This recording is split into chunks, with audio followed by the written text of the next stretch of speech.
hands are full of flowers, my ears are full of songs, my heart is sad enough, I'd rather just be wrong. I listen when you talk, your words all make sense, but underneath it all, I hear where we are going with this.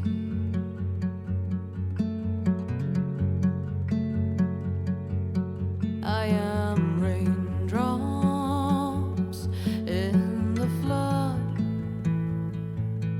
I am emptiness, I am home, I am lonely in a crowd, but when you hear me, you'll be near me, stay with me in the flood.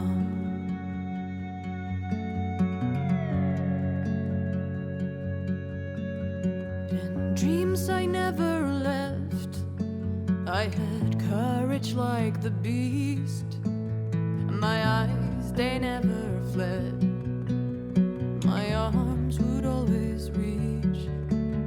You harden with your words, maybe fear is armor too, my voice is not that strong, when hurricanes come running from you. I am raindrops in the flood, I am emptiness, I am home, I am lonely in a crowd, but when you hear me, you'll be near me, stay with me in the flood.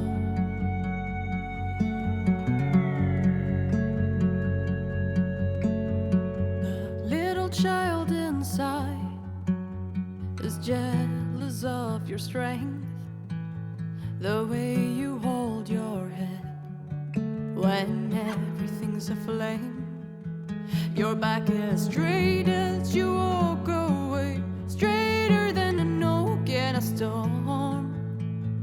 Only I remain. Should I have been reshaped in your image? Is that what you want?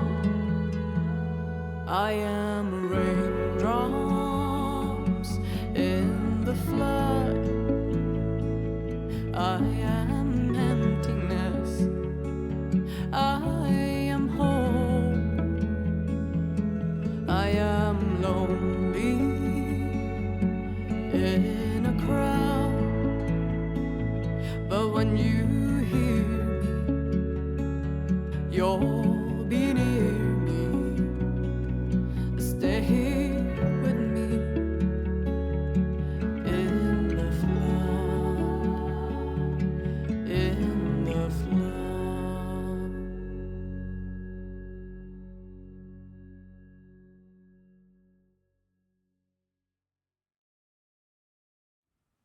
Hello, hello, hello. Hello everyone. Welcome to our stream today.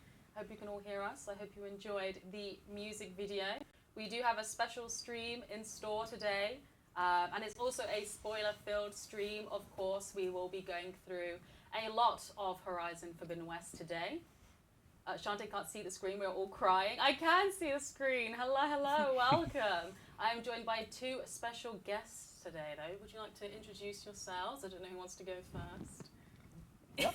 All right. Hi, my name is Lucas. I'm a music supervisor here at Guerrilla. I started 16 years ago as a sound designer, and then from the Horizon series on, I took on more and more music responsibilities, basically working together with the composers, making the briefs, implementing the music and stuff like that. Since a while I have a colleague, Bastian van Bentum, who helps me with that. Awesome. What about you? Yeah, my name is Lovisa. I started here in 2018 as a sound designer, and I primarily worked on machines on Horizon Forbidden West, and accidentally wrote a song to the game. We'll get into that, I think. We will indeed. How are you both? Are you looking forward to the stream today? Very much. It's great and terrifying. It's really exciting to get to share this with people. Yes, for sure. It is a strange experience to have two guests on, so it'll be good. I'm really looking forward to it. But how are you all in the chat? You all doing well today? Did you enjoy the music video? And have you seen the news that we are releasing physical soundtracks for Horizon Forbidden West? We have our Essential Vinyl Collection, which is 2 LPs. We have our Deluxe Vinyl Collection, which is 6 LPs with 2 exclusive art prints, 1 desk mat, and also if you order it through the Gear Store, the PlayStation Gear Store, you get an exclusive t-shirt, so keep that in mind. And we do also have our CDs, which are very cool. I mean, I think I would get the CD just because if I feel like I'm kind of dramatic and I'd want to drive through the rain, you know. Yes. Soundtrack on. A good storm. Yes, but yeah, if you haven't seen that already, you can order those now. The pre-orders are available. We have links on our social channels for you to order. But if you have already, let us know in the chat. But yeah, this will be a very cool stream. We're doing a music deep dive today throughout Horizon Forbidden West. We have an insane amount of videos to show you. We're not even playing the game today because we just have so much to show you and talk through. So yeah, we're going to get a little bit cozy. I said earlier, I think it's a bit of a fireside chat today. I think it'll be a lot of fun. Please feel free to ask us questions as we go through, but we have also pulled some questions off of social media. Thank you all who asked questions earlier this week. And yeah, I think we can kind of jump straight in. I'm just looking because we have so much to do today. I have a little list of things to get through, so I'm just going to check. Oh, we should mention the Easter egg that we want to talk about. Yes. I don't know who wants to do a little explanation of the Easter egg today. I think that's on Lucas. Yeah. So there's actually something in the game that I've been searching on social media to see if people already noticed it. There is a Easter egg how much should I give away here already? Not too much. Not too much. Not too much. Yeah. There is something in a that has to do with music that is not part of the main quests. Mm-hmm. That we kind of want to reveal is something more than it seems to be. Okay. Is that enough for now? And didn't you say you also haven't seen anybody find it? I haven't seen it yet. No, it could be that it has been discovered, but I haven't seen it yet. Okay, so keep that in mind, people. Oh, hello, Mum. So keep that in mind, because today we will be revealing this wonderful Easter egg. But there's not really a prize rather than pride. If you work out what it is before the end of the stream today, you'll have cheers, celebration, everything from the team here. But nobody has seemingly found it yet. Nobody has talked about it on social media, so that is very exciting. And we will, as I said, reveal it at the end. But first things first, people. Chante, is my mic on? Is it on? It should be on, but it is a bit quiet today. But anyway, we should talk about the music video that we just watched. Lovisa, how was that experience? Yeah, no, that was a blast. How far back shall I rewind? However far you want. We have some time. Yeah, cool. No, because I can start with talking about the music video, because that was a lot of fun to work on, and that happened in part because I wanted to. I wanted to make my own YouTube version of it, because it's just fun to revisit something that means a lot to you. So I asked the community team, is it all right if I make a YouTube video? And I still haven't. Apologies. I'll get to that at some point. But the response was really positive, and it turned out that they had been considering making maybe some kind of video for something. So a bunch of wonderful people helped out on working on that, and we took a day where we just recorded the entire day. It was really intense, but a lot of fun. And as you might have seen if you hopped in already in the beginning and you saw the video, it's slow motion. So we had to record everything at double speed. That was a lot of fun, but very intense. I have never played that song so quickly. Would you like to share your experiences on how the song ended up in the game? Yeah, that is an interesting one. Like I teased before, I accidentally kind of wrote a song for the game. I didn't accidentally write the song, that was on purpose. But I wrote the song shortly after I had moved to the Netherlands. I was living by myself in this like apartment I had rented that was furnished. Didn't really know anyone yet. I knew my team. I had like a long distance partner in Sweden. I had left, a bunch of friends and family back in Sweden, and it was all very new. And so I did what I do best, and I wrote a sad song. And I struggle a lot with sharing creatively with other people stuff that is close to heart, but I wanted to challenge that. So I shared it with my team. And unbeknownst to me, that really stuck with people. So some time later, Lucas comes into the room where me and a colleague sat and asked me, like, hey, do you want to come check something out? And I had just a few days earlier broken something in the game. So I was like, oh no, what did I do? And it turned out that you had made this version of the song with some other stuff. And you pitch shifted and time shifted. And it was definitely like a Swiss cheese creation. But it did showcase what the intent was. And I was trying my very best to be professional and not lose my mind. So I was like, yes, this is very interesting. And I was just screaming on the inside. And that's kind of how that started. That entire process. I think you know more what happened behind the scenes. For you, that's when it yeah, started. Yeah. Can I? Yeah, for sure. Add on that. So for us, it was indeed you showed some songs here at work. You had done that before, and this particular one, I listened to it, and as soon as I saw a very early version of the intro, I was like, ooh, A, this needs a song, and B, this might just work. And then the question is, what do you can you do that? Can you ask your colleagues, your colleague who just wrote a song, to just put that under a movie and use that? And what if we ended up not using that? It's how you were not hired as a singer or performer. So, but the song worked so well that we decided to go for it. And indeed, I horizonified it a little bit. You pitch shifted some stuff. Yeah, and I added some instruments. But the first version you wrote is pretty much what you now have made a video clip for. Yeah. In the storage dungeon somewhere, I do definitely have an original first recording.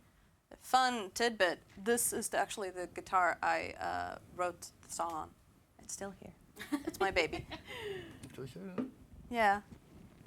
It has seen a few bumps throughout the years, but I still have it. Flower. Yeah, and the flower. Very appropriate. So, and then after that, it was kind of is it behaving? Cool. We'll see. It's fine, it will be fine. And after that, there was a lot of a long process of what do we need to change to make it work in the game? Yeah. Who will sing it in the game? What are we looking for? And it was handed over to Alexa, who did a lot of music for the game, who worked on the version that you will hear in the intro credits. And there was a really long gap between the edits I did to the lyrics and stuff we brainstormed on together, and me kind of handing over my baby to other people. And then I heard it, and it was essentially final. And that was a really surreal experience. And it was so gorgeous, because that was the final shape, kind of. And it was really, really awesome to hear that. What was the experience like for you of when you saw it in the game for the first time and hearing people's reactions to it? Like after we released, no, that was really, it's a little bit weird. I have to admit that, because I've written songs since like I was 15 or something, but I never pursued it professionally. I've written it primarily for myself, because like obviously my career is being a sound designer. Currently, apparently, I'm also a songwriter now. So for me, it was also such a long time between when I handed off the song and when Alexa started working on it to it being in the game that it does start to feel a little bit like a separate entity. I think, at least the intro credits version, because that is, a lot of the verses are still mine, obviously, but a lot of that is really like Ariana and Alexa's take on it, which really truly elevates it for that moment in the game. The version in the credits, which the music video is for, that one is definitely very much me. That is very close to heart to the initial intent, and that the original version was just recorded with vocals and guitar. So there are some additional layers there from the session musician I worked with, Brambol, who is a wonderful person. He added like a lot of life into that song, and the beautiful little guitar you hear staccato in the chorus, that was also his additions, and that really elevates the song as well. Yeah. The fact that they kind of sound like raindrops, I really love that. Tom says your voice is beautiful. I listen to In the Flood every time I can. Aww. And I also saw a question from _Aziz on Instagram. And they said, this is a general question, what made you choose full track with vocals in The Flood for the intro instead of usual theme music like Aloy's theme and others? That was very unexpected but welcome to hear. How did that journey kind of come about? I guess it started with us seeing the first footage of what that intro was going to be, and it was very much a longer... The Aziz is there, sorry. He's in the chat. It was very much a longer journey, and we felt that if we were going to use a song somewhere, that this was absolutely the right place. But then again, it's not a checkbox. It's not like, hey, we need a song, so let's put it there. It was, I guess, really Louisa's music that once we heard, it's like, yeah, this is going to work. This is already doing something for us. And it's not even something that was written for it. So after those first experiments, we knew that this was absolutely the way to go. It was still a bit scary because we never did it. But the reactions from the people within Guerrilla were like, yeah, this is absolutely what we need to do. Yeah. And Lovisa, going back to you, the experience, the behind-the-scenes experience, when you walked into the room to record the music video, what was kind of going through your head? I don't know if we played that clip already, but what were your thoughts? So I mentioned this before we started the stream. I do have a bit of stage fright, so I had already joked with the team, and I'd met them ahead of time several times, and we had talked about what we planned to do. And so I had joked several times that, I'm just going to fall off the bar stool. So like I set the bar at that, and then I actually did fall off the bar stool, and I was a little bit disappointed. But it was overall just a really positive experience. Everyone was really nice, and it was just really good. We had a lot of fun. Of course, if you've never done that kind of recording before, suddenly having a lot of people looking intently at like enlarged pictures of your face, that is going to be a new experience. But it never felt like weird or awkward. It felt very natural. Oh, I'm glad to hear it. Laurie says, it's my favorite song. I feel that this version speaks more to Aloy after the events of Forbidden West, mainly because she is no longer alone. When you were kind of writing the lyrics originally, what was the kind of process? What was the thought process of what you were going through? So when I originally wrote the song, I think it stemmed from a place of longing for connection, and it comes from that sensation of, it kind of is a little story in itself, that it starts with sadness because you are losing a relationship or a connection to someone, and then it turns into frustration and anger. You're trying your best, but it's not enough. Like, should I have bent? Should I have, what do you want me to do? And then it kind of turns into a kind of acceptance that, no, I am this. This is the situation. And I think those feelings of like you're trying your best to be the better person, or you're trying truly to reach out to someone, but you just don't know how, or whatever you do, it feels like it like hits back at you. I think that's very universal. I think a lot of people have experienced that. And I think like this question speaks to a bit that it comes from a place that you have experienced something and you're trying to process that and move on. And I think that does apply very well to Aloy's journey. So we did not change all that much between my version and the version of the intro credits, which was customized for Aloy, because the core, the emotional core, that longing for connection is still very much there. Yeah, what we did is when the composers were over here, because that's usually what we do at the beginning of a project, we ask them over and talk through the story and stuff like that. Actually, you and Alexa worked together on the lyrics a little bit to see what we needed to change, and we ended up just basically removing changes all the time. It's like, yeah, let's keep it as close as we can without, and still make it match the visuals. Music-wise, the same thing. We tried out a whole bunch of things, but in the end, the closer we kept it actually to Louisa's version, the better it worked. Yeah, and I have seen AA Swifty in the chat, but also other people on social media and whatnot ask the question about the difference between the intro and your version, and what is it meant to represent certain characters? Is it meant to represent certain themes? Are you able to share any insight on that for people in the chat? Yeah. Should we spoil that myth or not? Well, like I said, no, I think it was, my version was not written from any specific character's perspective, but since it speaks to a specific kind of emotional journey that I think we do have actually several characters that might feel that way, I understand entirely, and I think it's really awesome that people do recognize that, oh, this actually fits this specific characters. I know one thing that I've seen, a question I've seen is the intro version Aloy and the outro version Tilda, for example. Yeah.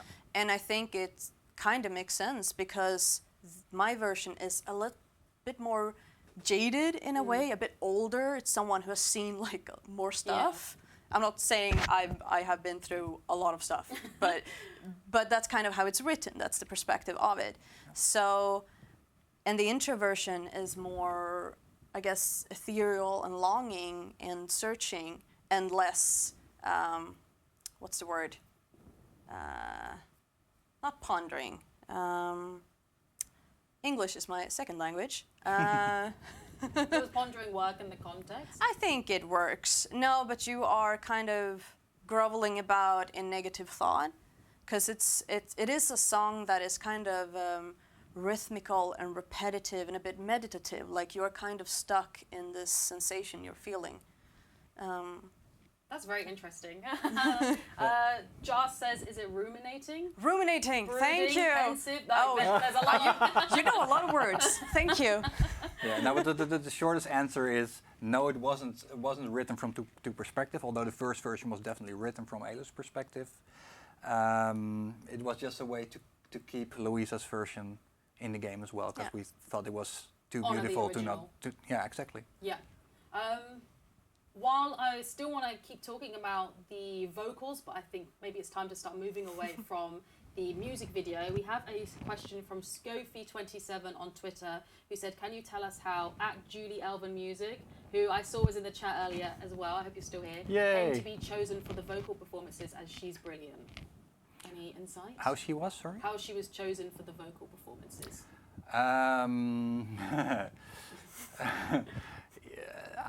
Of course, Joris de Man is the composer of the main theme, and he worked on the 2015 E3 trailer when he was looking for a special voice.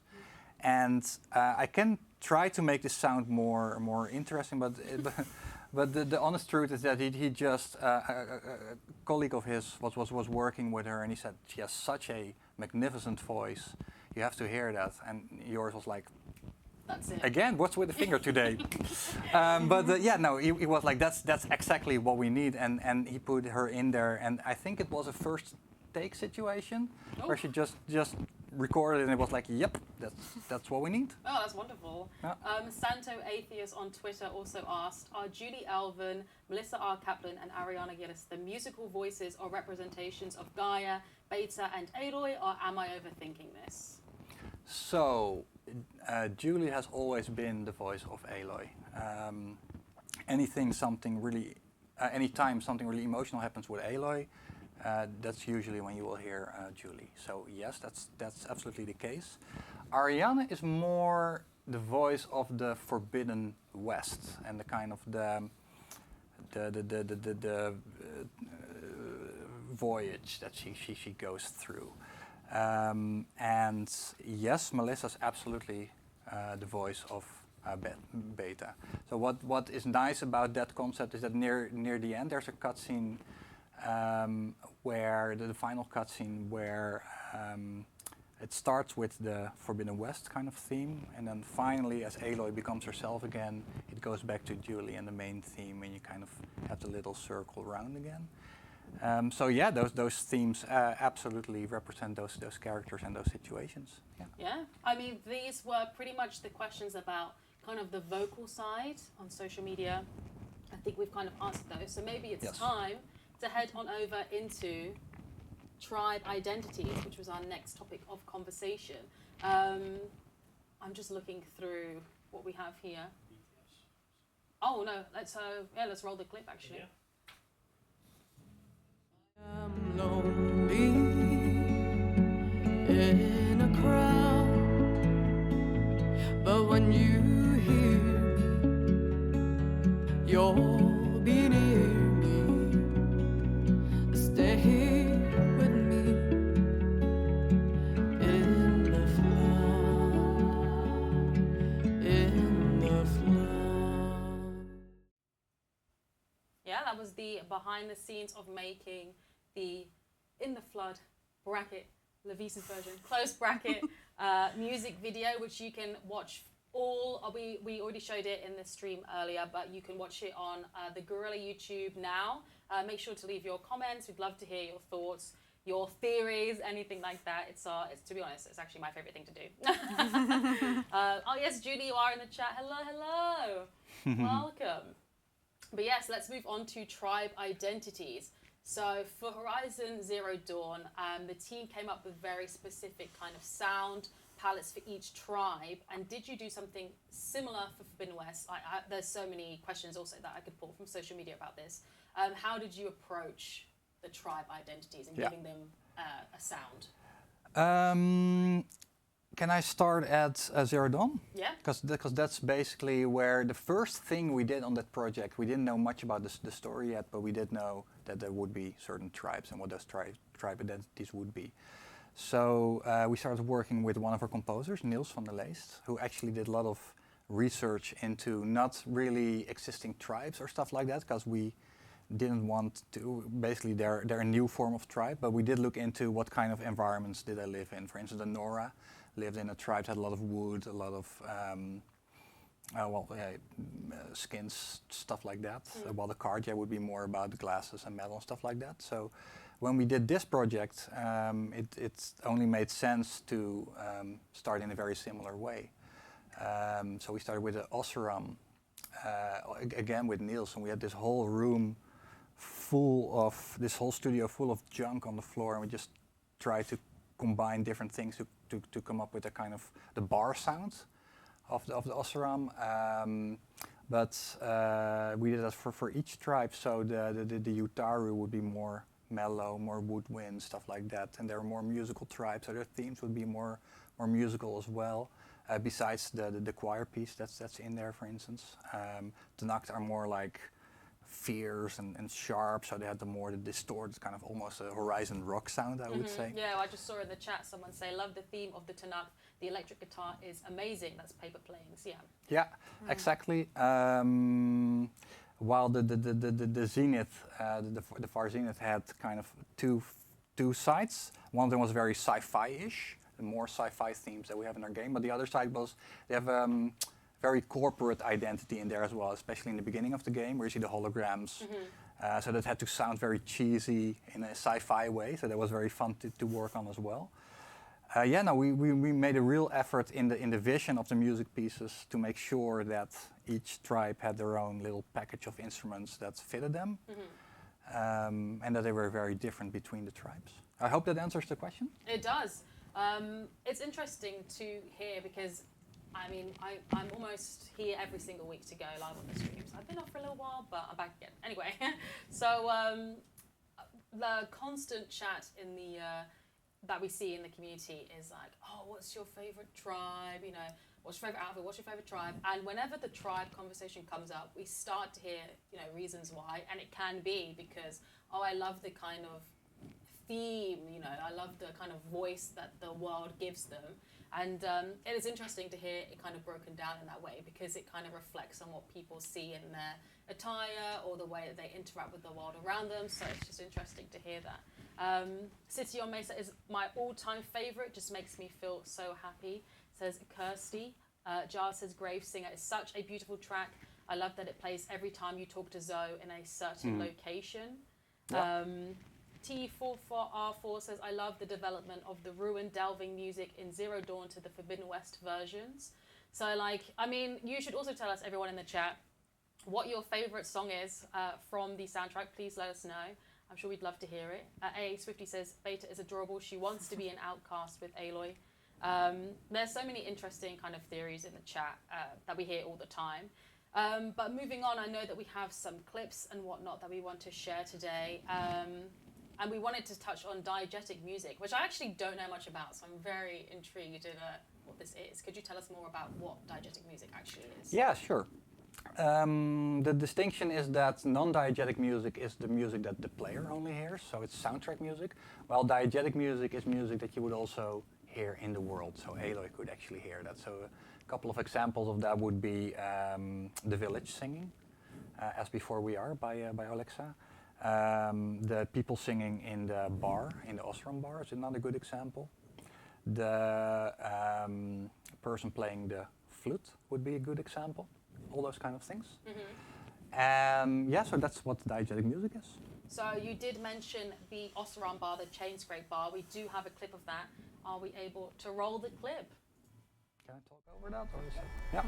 So an interesting example here is that actually the non-diegetic music changes in this bar to make space for the people who will be singing very drunkenly, more or less in time with that music piece. That's the first time that we've done that.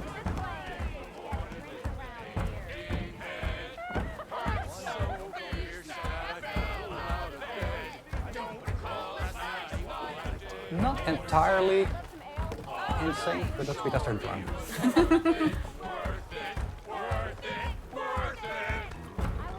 And as soon as I have little interludes, you can hear a little music theme coming up, and then we go to the second. So that's kind of. So those people in that bar actually are aware of our music system running in the background. It's pretty fun. We use that trick in a couple of places.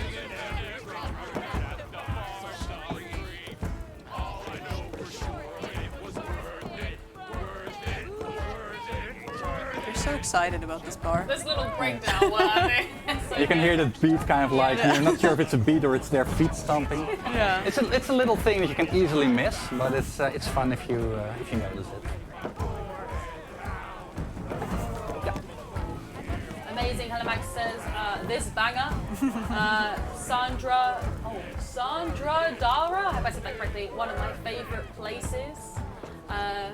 Marlene Nia, oh my gosh, sorry, the chat is further away today. The mood here makes me want a beer. Rising Light 2 says, this is so Osram. It very much is though, isn't it? Yeah. Like you walk into this place and you know, it's you know, where the Osram are hanging out. Paper Plane says, the Osram are the best people, would love to be a friend with them. Get off the table. Percy says, can't help but bop along. But indeed, the priests at Meridian are a very good example from Zero Dawn. That was also diegetic music. Yeah. Yeah. In that case, we weren't sure if we could use actual language yet. That's why the priests were singing. They were belting out the names of the Sun Kings. While here, we knew that we could actually use lyrics. So that was the first in here. I actually also, when I played Zero Dawn, traveled back and ran around there and listened to all the singing. Yeah, they were very nice pieces. Yeah. Written by Jonathan Williams, not John Williams, Jonathan Williams. Yeah, they were great pieces as well. Rising Light 2 says, Zero Dawn soundtrack was a masterpiece. Heim 1982 says, the Oseram are a lot like the Vikings of old, love their booze and a good fight. Very true. But we did also touch on the Utaru and their kind of musical, they're a very musical tribe. And we do have another clip, Environment Plain Song, that we'd like to show. Can we do so? Yeah, so this is like the Osram bar piece, but like in a way bigger scale. So it's a beautiful choir piece written by Alexa that actually has a lot of singing sounds being spawned on all the villagers there. So we start with go to like a bigger awe kind of sound, and then eventually to the lyrics. I'll just stop talking for a little bit because it's so pretty.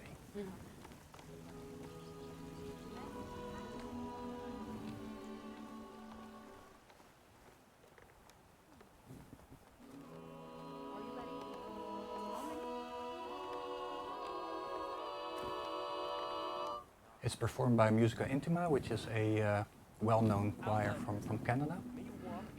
What's cool about this performance is that it goes through all the, you're better with that than I am from a sound design perspective, but it goes through all the filters and all the reverbs and stuff like that to really make it blend in with the rest of the sound. Yeah, to really feel like it's part of the environment. I'm restraining myself to not hum along to it. It's just a lovely piece. Ingeborg says the Utaru are so good playing songs, my home away from home, my home being Meridian. The people sing to soothe the chorus, to help them break their impasse. Yeah, and that song actually comes back a couple of times in later quests as well, because A, we just thought it was so beautiful, but B, because it became such a iconic part of the Utaru identity. Are you ready? Laughing, I was going to say, laughing spontaneously says, when they said chorus, I was hoping they would sing, and I was not disappointed. Let's go talk to them. Dilly says, a huge contrast from the Oseram bar. Paper Plane says, love wandering in plain song. The music is so soothing. Ingeborg says, sing along, Lovisa. Well, I want you to be able to hear the clips we're showing. Rising Light 2 has a question. Hey, does the Easter egg have anything to do with the Utaru land gods, Do, Re, and Mi? No, but that's a good attempt to guess. Rogue Ari says, love the lore behind this song. El Rudolph says, hi, new in here, greetings from Chile, and congrats on the music of Forbidden West and to Lovisa for an awesome music video. Thank you. Lizzie Pooh says the Utaru music is so wholesome. Yeah, it was a nice change of pace to work on this tribe in comparison to a lot of other tribes. Everything there just made you want to live there. Yeah. Well, not everything. Not the, not everything, but not the doom looming over you, but the sure. rest. Yeah, it's absolutely lovely. I remember when I first saw the concept art, and everyone was like, "Can we just live there?" Yeah, because music also affected the sound effects there a little bit, right? Yeah. No, it does. Because it's not just the Utaru tribe that are very tonal. They also get that influence from the robots, so the machines. So bad habit. So we have the plow horns that walk around in the environment there and take care of the environment, and so the things that they use to live off. And they are very tonal creatures. So when I worked on the vocalizations, which is like the head sounds, the chirps or the screams, or in this case, it's more like humming, that they go kind of when they work, as they are just like very enjoying the work that they do. They're very at peace while they are plowing away. So that was something we worked on to make them kind of resonant and make them feel very tonal, but also sound like a machine that belongs in this world. Yeah. Paper Plane says, I want to go to there, which is a TikTok reference. Mel Choice on Twitter said, how do you map all of the various sound needs in the game? For example, thinking about a lot of the ambient noises we hear in settlements, like the timber processing in Chain Scrape. That's a huge topic. The short answer is we have a couple of amazing systems. So, of course, we work on the actual content that is in the game to make sure that it works. So, not everything is a giant subwoofer, but we also have a lot of systems that filter depending on the priorities. So if you're in a combat situation, it's more important that you can hear the machine than that you can hear a bird chirping. And within those systems, there's also additional layering that certain events can cause, for example, the birds to quiet for a bit. So, and that system is also dependent on time of day, like what kind of environments you're hearing. So there's just a lot of adaptive behavior that we have made to make sure that, because obviously it's a big game, so to customize every single scenario is not feasible. But if you build a very good systematic approach and then make good content for that, you will have a world that feels very believable but still adapts to the player's need of understanding the situation. Sinol says, I love learning what the game's logic / design is behind all this. It's so cool how interactive / adaptive the sounds and the music are.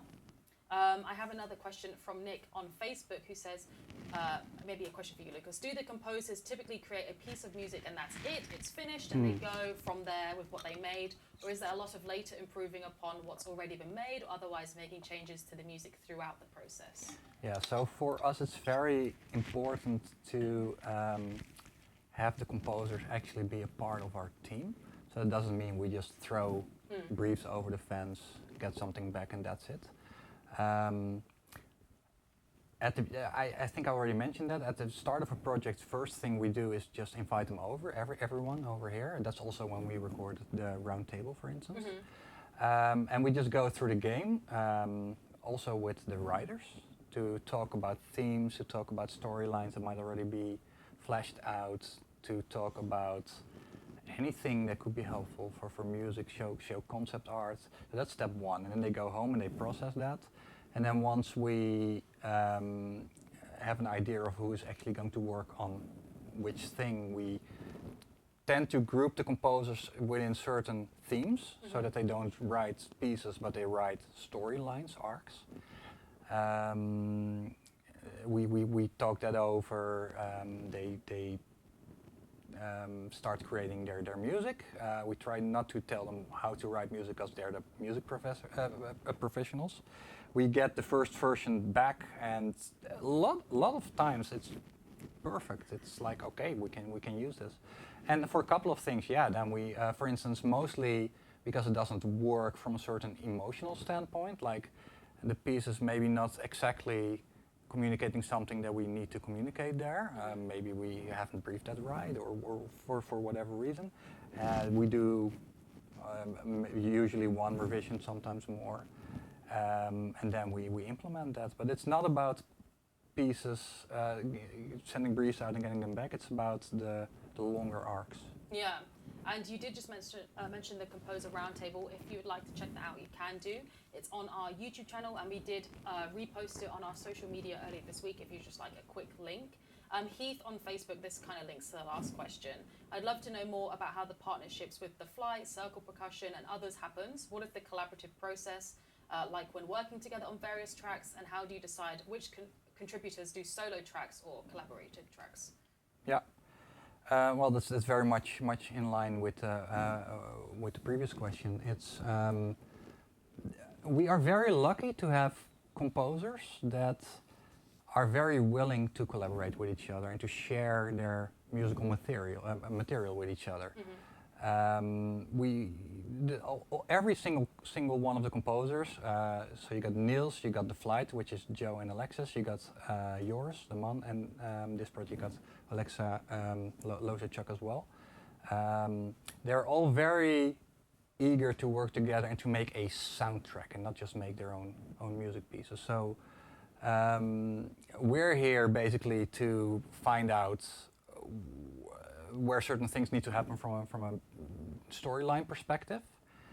We have like the kind of the overview of the entire project, so we can kind of tell them, hey, because of this reason, we need this and this and this piece, and they're just like, yeah, sure, let's do that. But it's a very open, collaborative process with people that are really eager to make the best complete soundtrack, and that's, I think, what makes this so special. Yeah, awesome. I think I took us on a bit of a tangent because you were talking about the plough horns with the utaru, and I know that we do have a clip for that. Oh yes. The boot up one.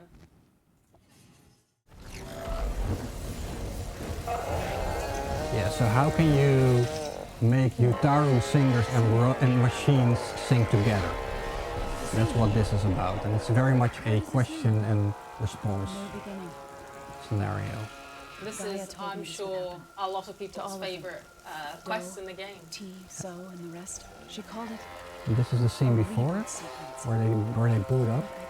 And it's a very interesting collaboration. We can talk about it afterwards between sound and music.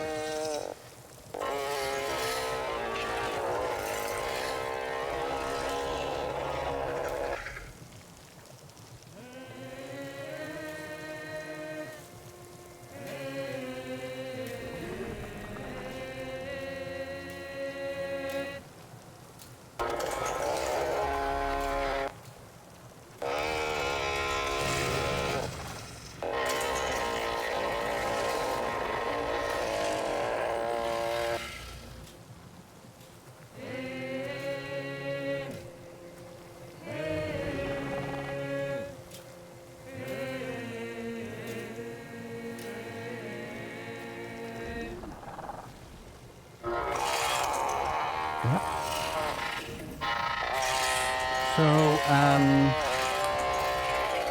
interesting thing about this clip is that this involves so many different departments. Not even only sound and music, but also robots, living world, which are kind of putting the things in the world that make the world feel alive. And these are very interesting scenes to make happen. And from a music and sound perspective, and I think we can tell more about that. Yeah, so I did not work on this specific sequence, but like I mentioned before, I did work on the general vocalizations of these machines. So I'll go into this a bit more depth later, but the machine audio team consists of 3 people on Horizon Forbidden West, and that is me, Jacopo Consoni, and Pinar Tenis. So Pinar worked on this specific part, so she utilized some of the materials that I and Jacopo had and used in collaboration with you, and you know more about that process than I do, to create this. I just think it's really, really cool. So maybe you can explain a bit more about that collaboration. Yeah, so obviously the function of all the sound here is a boot up sound.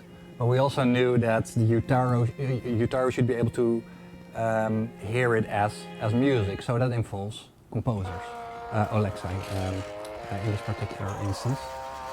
But they also had to sound like plough horns. So what is the order of those things? So Alexa wrote a melody. We put it in as a temp sound effect and then send it over to Pinar, who would then make sure that that melody sounded like it was sung by plough horns being rebooted. Well, that's a hell of a brief to make happen. Yeah, and then it should still also be an engaging scene to listen to. So this one took a while to get right, but in the end, indeed, seeing all the reactions, we're very glad that we put that time in there. Yeah, I mean, a lot of people I've seen since the game launched have said that this is their favorite quest because of the end moment and kind of seeing the utaru and the land gods kind of come together. But it's funny to see different reactions of people being like, that scared me when when they just started booting up and everything. But yeah, I know that it's touched so many people's hearts. Ploughhorn singing like a 56K modem. Yeah, exactly. And what's also nice is that this shows a little bit more of the kind of tribal singing side of the utaru. Yeah. The first piece is very. Sorry, am I making a little No, noise? I was just thinking about, because you lifted your arm, I was thinking about you closing off your microphone. But Yeah, I'm sorry. So it showed a different side of their tribe as well, because the first piece was very nice and very harmonic. But this is also who the utaru are. And it shows very well, I think, how the the Utara are inspired by their environment. It's not just that, oh, they moved there and made it pretty, but they make it that way because they are inspired by what they find around them, and they find the plow horns being harmonious and singing, and so they sing. Yeah, Andile says, it actually made me cry. Amazing how Max said, a very old printer. Mystic says, this quest is awesome because of the singing and the change in the environment too, just perfect. So, we are about an hour in now, but we should mention, I haven't seen anybody discover what this Easter egg is, but what we've just been touching on, diegetic music, has something to do with this Easter egg. So get back out there, people. Try and work out what it is before the end of the stream today. We're going to move on to our next segment now, which was character identities. This is also something that I could pull 1,000 questions from on social media. I just have to find the right sheet to, to move on. I think we are here. What is the next? Can you tell me? Okay, that helps. We are here.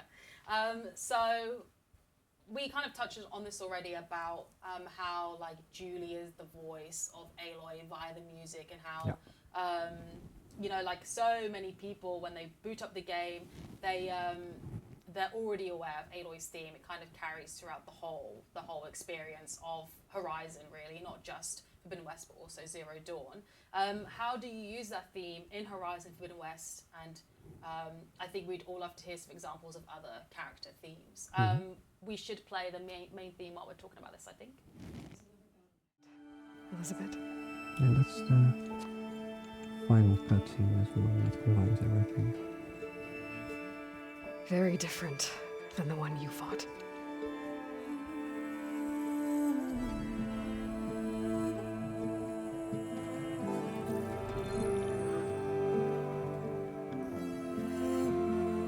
It's not about the distant hope of creating a new world. So this is actually the last scene in the game where we combine all the themes together. My friends have a new mission. To spread the word and ask for help. Yeah. So if we take a look at the main theme after this, and it becomes slowly started. I've only just started to understand. The people of this world. So this is kind of like what you hear here is a reference to the Forbidden West theme. So basically the song that you wrote, but in the Horizon-wide version. The ingenuity. Going through all the characters that you've known to love. And here we come suddenly. Oh, Julie comes in here as well. And then you know where it's going when you hear Julie. An obstacle. It's time to get emotional. Yeah, exactly. And And the resilience. And there we go to the main theme again, because that's at the end of the game we want to be back home. Well, not where we go, but we have our old Aloy back. That's kind of what it feels like, right? What lies ahead will be harder than anything we've faced before. I think both Zero Dawn and Forbidden West nailed that in the last scene. The music there gives you such an emotional, I wouldn't say boost, but they're both really strong tearjerkers. Yeah, exactly. Yeah.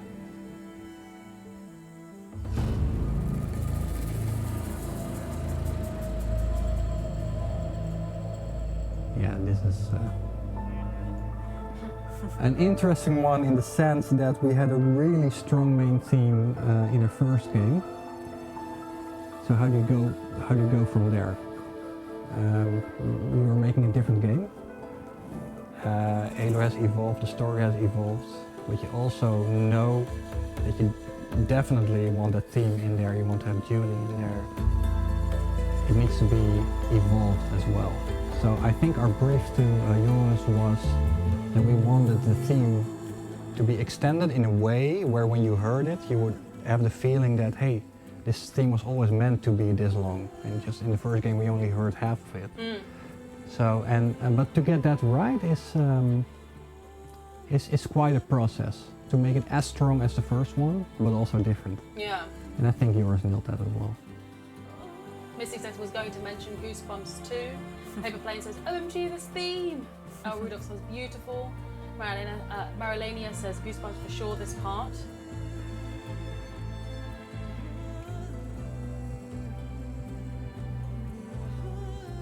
It is a very beautiful theme song. I remember when me and Anna were in here about to do one of the first Forbidden West streams, and that was the first time that we actually saw the complete main menu. We were like in the middle of a sentence, we both just stopped talking to experience it. The octave jump in the scene.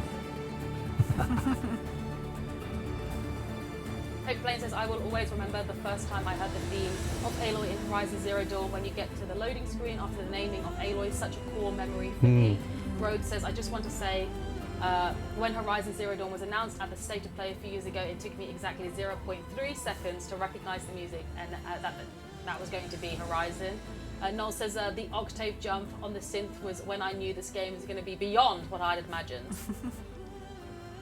Nice. T44R4 says, yes, definitely 100% delivered on the point where this is the full theme and Horizon Zero Dawn had just a snippet.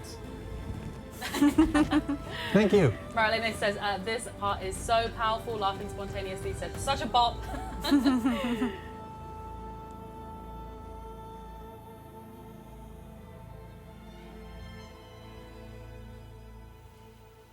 So should we start to touch on some other character themes as well? Yeah. Any? Yeah, sure. Forbidden West, even a lot more than Zero Dawn, has a lot of leitmotifs, a lot of themes that go with characters, and obviously the Aloy's theme, it's called Aloy's theme for a reason, is very clear on what that theme is supposed to do. Yeah. But we have, and out of the top of my head, of course Beta has a theme. Someone just asked the question if that's supposed to sound longing, lonely and hopeful at the same time. Yes, this was actually AA Swifty, who is AA Swifty13 on Twitter, who did ask, I want to know how the character themes were written, what was the vibe, are Beta and Aloy's themes meant to contrast or somehow blend together as one? I think you also saw that question. Yeah, so yes. That's a really short answer to that. The Beta's theme was written at a point where we weren't really 100% sure what her story arc was going to be exactly. But once it was fleshed out more, we could already feel that we could mix and match that perfectly with other themes as well. But she's not the only one that has a theme. Tilda obviously has a theme as well. It plays in her fault and also in the conversation afterwards. Let's see, which other characters do we have? Do we have something on paper that I'm not forgetting someone? No, I'm just going through our social media questions. Maybe I can help you out if I can. Yeah. Well, I mean, Eric, Regala, all have their own themes as well. Tribes, including the Varsinit, have to have their themes, and everything kind of where we can blends together. So it's not just you only. I'm getting directions that my mic is still doing weird things. I think it's just because you're wearing your I think you can put it down a little bit lower, but also because of your little jacket, maybe a little bit higher. Yeah, something around there. What do I know about audio? You just work with it. It's fine. All right, is this better? I think that works. All right. Gucci Sasete on Twitter did ask, I love Aloy's theme because it has a memorable melody with no lyrics. You could have added lyrics as an introduction like in Horizon Forbidden West, but what was the reason you didn't dare to add lyrics? And if there are lyrics, what would they, if there were lyrics, what would they have been? Oh, that's a tough question, actually. Yeah, I mean, Good luck. we didn't really think about it that way. We felt that Julie was one of the instruments, and a really strong instrument, and we didn't really need words there. It's a very particular. When you start using words, you kind of make big statements in a way that you don't always want. Like in the intro, we wanted to basically explain Aloy's thoughts that she couldn't express herself, so that's why we use lyrics there. For the main theme, that wasn't necessary. The story was in the performance from Julie and the rest of the arrangement. Yeah. There was not a secondary story that we needed to tell there, I guess.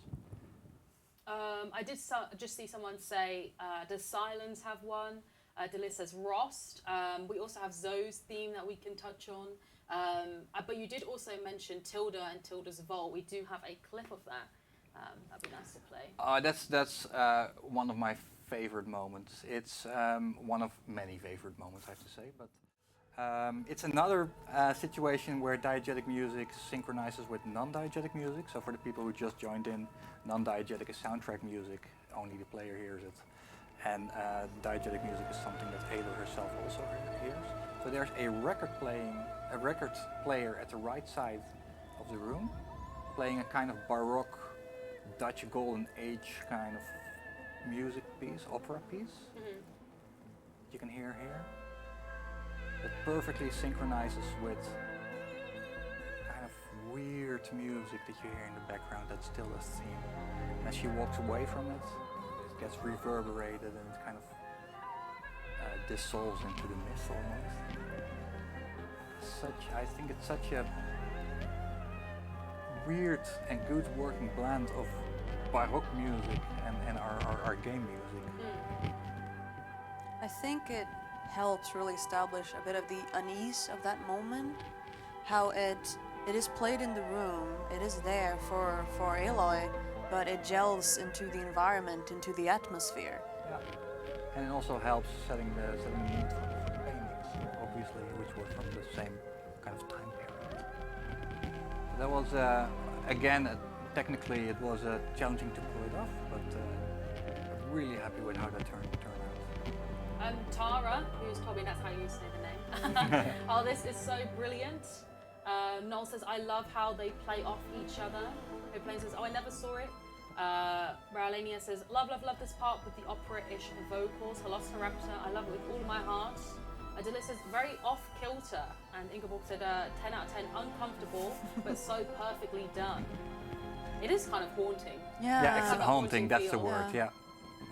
You do go into there kind of, because obviously you've just seen a very emotional scene prior to this, and you kind of walk into it already, your emotions are all over the place as a player. Yeah, and you don't know who she is yet, Exactly. like what kind of character is she, and then you hear this and you still have no idea. Yeah, you kind of walk into there on edge already, Yeah. and it's kind of like, you know you have to go forward, but you're kind of taking your time creeping forward, and the music really adds to that. Tara said, this is so brilliant and unnerving, a perfect display of Aloy's emotions regarding Tilda at this point in the game. Let me just have a look. Maybe I can explain a little bit on how this works technically for people who are Sure. interested in it, because I've seen a couple of questions, people who are interested in the more technical side. So for the entire game, we have this huge music session running in the background that knows exactly which bar we're in, which beat we're in, and kind of gives us that data all the time and makes sure that all our layers and everything stays in sync with each other.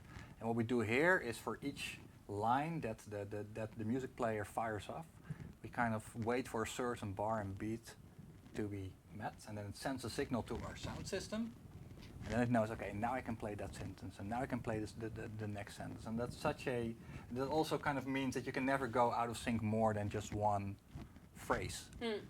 And then we use the same thing for the Yutaru choir, but then this was just one single sound source, but in the village you have, I think, 8 to 10 different groups that happen all over the place, and they all listen to the master session to make sure that stays in sync. Is it covered again? Okay, that's it. You've done it now. Yeah. Going full Aloy shirt now. Ingeborg said, yes, you went through serious trauma, but look at my art. Yeah. Fireheart Raider says, yes, it was so well done, so intriguing. Marilania says, you also nailed the mood so well for Thebes. The eerie feeling and vibe really got to me and emphasized the setting with the music and effects. Noel says, it's so fascinating to hear about how someone had to teach the DJ on the crossfader. Yeah, it's very interesting.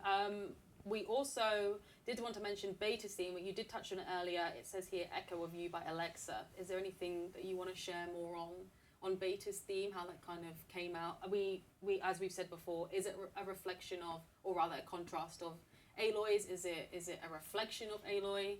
Does it kind of, what is the emotional journey the player is meant to go through when they listen to the theme? It's hard for me to answer the question in that way. What I can tell you is that this was actually one of the first pieces that Alexa wrote for us. So it was very much for us also a style test to see if we could write something that fit the Horizon world, but also told a very different story, which he, well, I don't have to say that it worked beautifully. The journey, it was more written like a suite, and a suite is more like a big piece where we can pick different pieces for all kinds of different situations. So it was not necessarily written as a journey, but more as a kind of, how do you say that? As a big box of the things that, of the emotional range, I guess, that echo, that beta could go through. And that's why it has such different elements in it as well. So some parts are more hopeful, some parts are more kind of like pure, what is that? Longing indeed, stuff like that. Yeah. We do have a question from Turntable Psycho, who says, collaboration with the Rijksmuseum in Amsterdam, right? We're talking about the Tilda's Vault. Yeah. Did they provide you any information regarding old sounds / instruments, or like, do you know anything about that? For this particular case, the paintings were definitely an inspiration, but we already had those paintings in there. So we gave a very loose brief to Joris about what was happening in there, but no direct information from Rijksmuseum. No. Yeah, it's interesting. But we have kind of touched on the character identities, but we should also touch on machine identities, which I don't think, when we say character, that's maybe not the first thing that comes to mind, but machine identities kind of fit into that category as well. We had a bunch of questions about the Slaughter Spine and the Tide Ripper. Can you share anything on that, Lovisa? Yeah, for sure. So when it comes to audio on the robots, the machines, as the players know them, we're used to seeing robots on a daily basis, apologies. Trying to be appropriate. When it comes to audio for the machines, what we often start with is figuring out who are these machines? Why are they doing what they do? What kind of features do they have? If you meet them in the wild, what would they be doing? If they spot you, how would they react? We have some of them might run away if they see you, and some of them might call for help. Some of them will just try to murder you. It's usually one of those.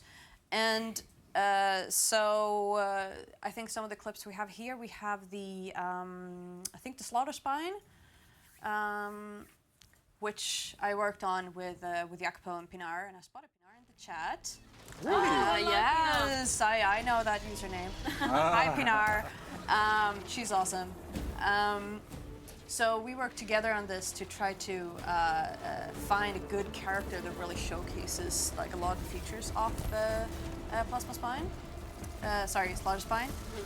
Working names here. I'm horrible at this. I think, yeah, so what we see here in the video is a combat situation. And I think actually this might be the incorrect video, because we have one that showcases less of the music and more of the sound effects, and I think then we'll dive into the score after that. Yeah, it's fine. Yeah. So if we can hop to the other clip so you can hear it nicely, because we actually lowered the sound effect a little bit in the music clip so that you'd be able to hear the score well, and the inverse in my clips. We have so many videos to show. Oh my god, yeah. Here you go. Aw.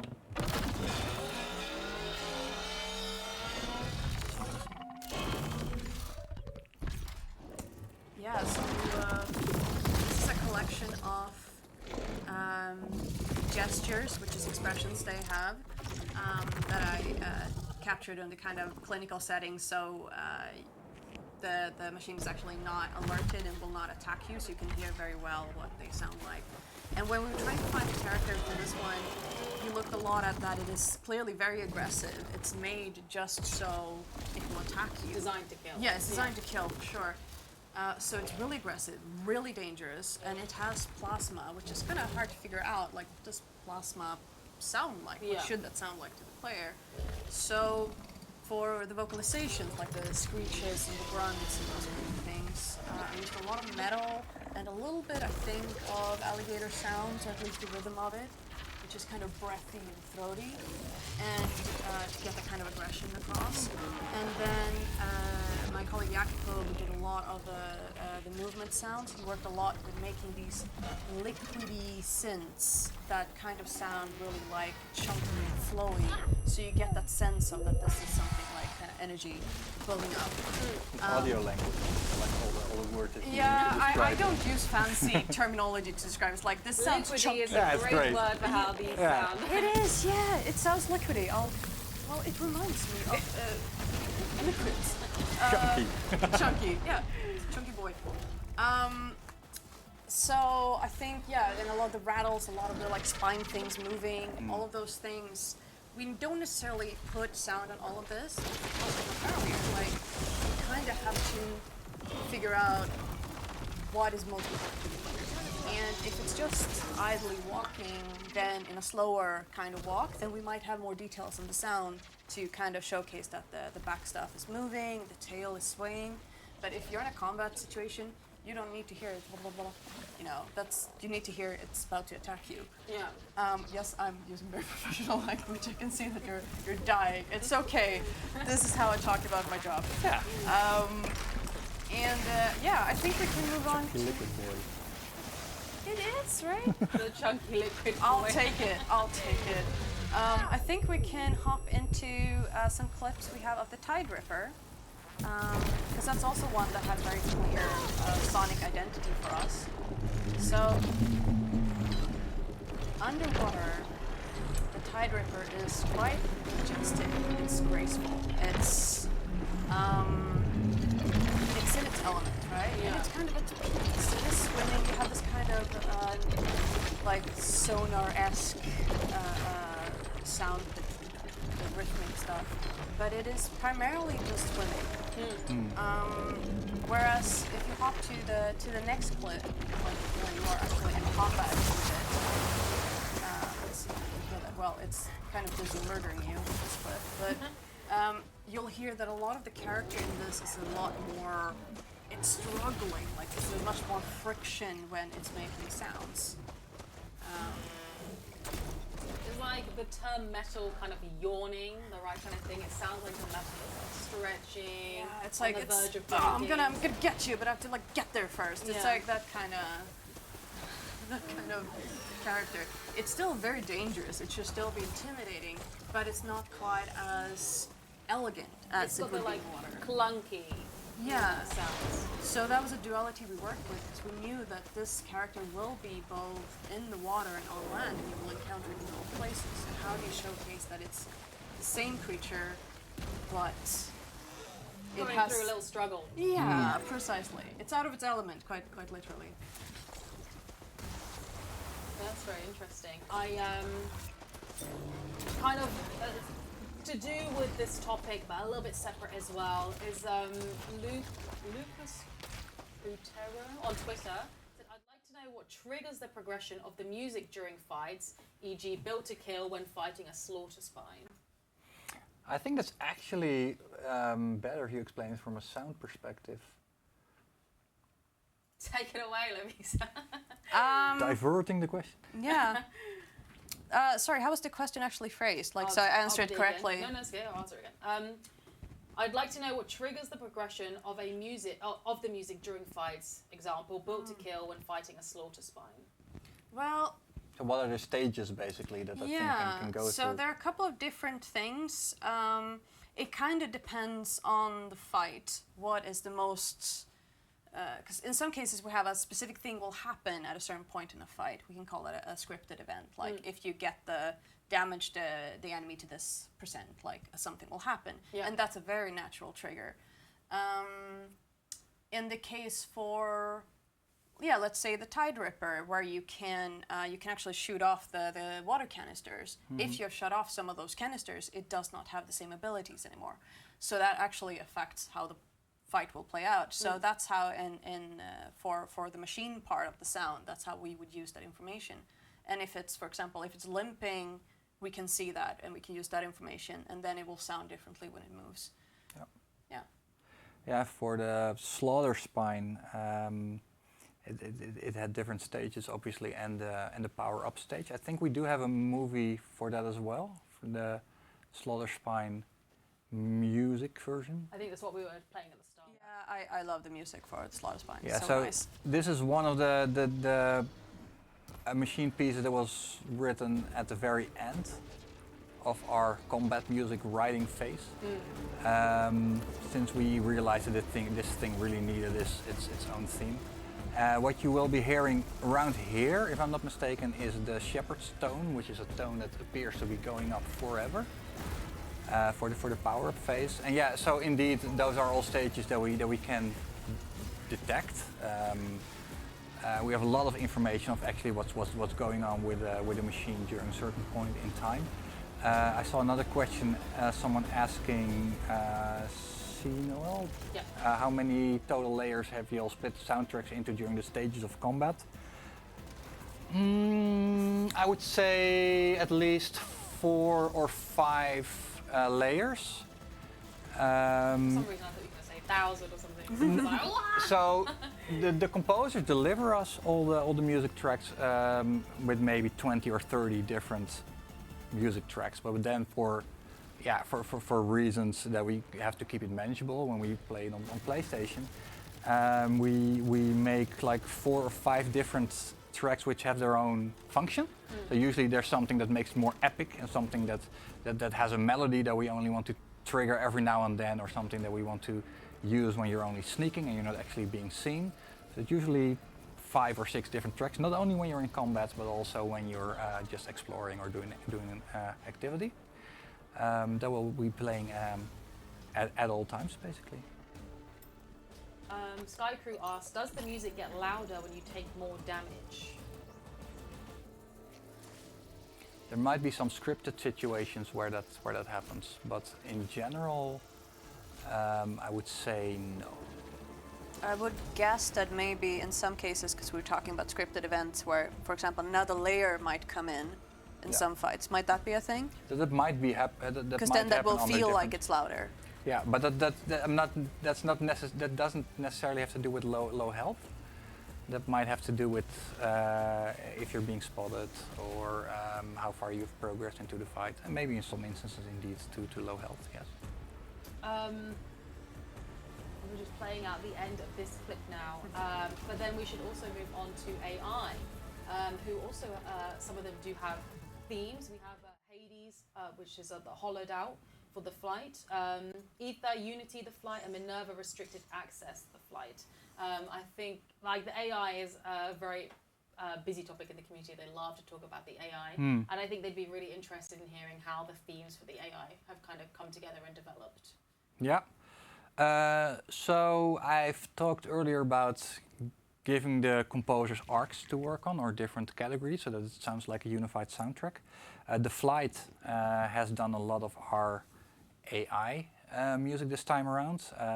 Joris has done a lot for Gaia, but for instance, the Hades track was written pretty early in the process, and I think that's one of the most haunting, weird music tracks that we had in our game. The scene where Aloy is talking with Hades. It terrified me the first time that I actually... It's really creepy. I actually remember you asking me, because we were talking about it, like, is this too much? That happens a lot, by the way. Sorry, can I divert a little bit from this topic? It happens a lot that the tracks that we're unsure about, if they are not too much. To give you some examples, Build to Kill, but also the piece for the Tide Ripper. Are they still Horizon? And those are usually the tracks that are being received the best. Yeah. So maybe we should just change our and no, but it's like composers getting bold is usually a sign of something really nice Special. happening. Yeah. So, for instance, with the Tide Ripper, I'm totally diverting from the subject. Please. But for the Tide Ripper, it's how I could say yes, this works is because the first time you would fight it was in Las Vegas, a very kind of showy environment, and that theme. It's just very much, you can almost picture like a big stage with like a big searchlights on it at the start of a show or something like that. That's the kind of vibe that it has. I was like, that works for the Tide Ripper. Now with Hades, it was the other way around. It was just, can we put this on people? Can we go this far? And yeah, I think that was one of the stronger. Yeah, I mean, it's really AI creepy, but scene. it's so appropriate for the moment. Yeah.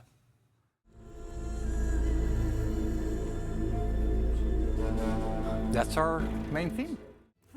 So we have so many videos we want to show. Here we go. Here's the Tide Ripper.